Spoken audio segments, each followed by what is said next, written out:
మనలో చాలా మందికి ఈ విషయం తెలుసు. మన ఈ శరీరం 5 తత్వాలతో తయారైందని, దాన్నే మనం పంచతత్వం అంటామని. జలం, అగ్ని, వాయువు, భూమి, అలాగే ఆకాశం. ఈ విషయం మనందరికీ తెలుసు. కానీ వీటితో పాటు కొన్ని గుణాలు కూడా వస్తాయి, వాటిని మనం గమనించలేం. కానీ ఈ గుణాలని మనం మన ఆత్మతో కలుపుకోవటం నేర్చుకుంటే గనుక అప్పుడు సాక్షాత్తు ఆ పరమేశ్వరుని దర్శనం మనకు కలుగుతుంది. ఇప్పుడు మొదటి తత్వం గురించి మాట్లాడుకుంటే జలతత్వం.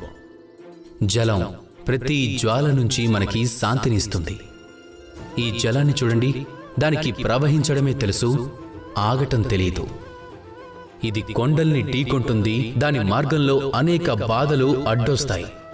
కానీ దీనికి ప్రవహించడం మాత్రమే తెలుసు. ఈ జలం నిరాకారమైనది, దాన్ని ఏ పాత్రలో పోస్తే దాని ఆకారంలోకి వచ్చేస్తుంది. ఇదే దాని విశిష్టత. ఇక దాన్ని మనం నేర్చుకోవాలి.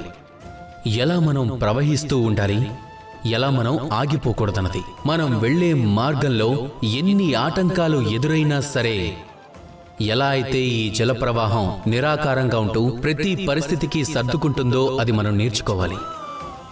జలం నుంచి ఈ విషయాన్ని నేర్చుకోండి. అలాగే నాతో పాటు ప్రేమగా చెప్పండి, రాధా కృష్ణ.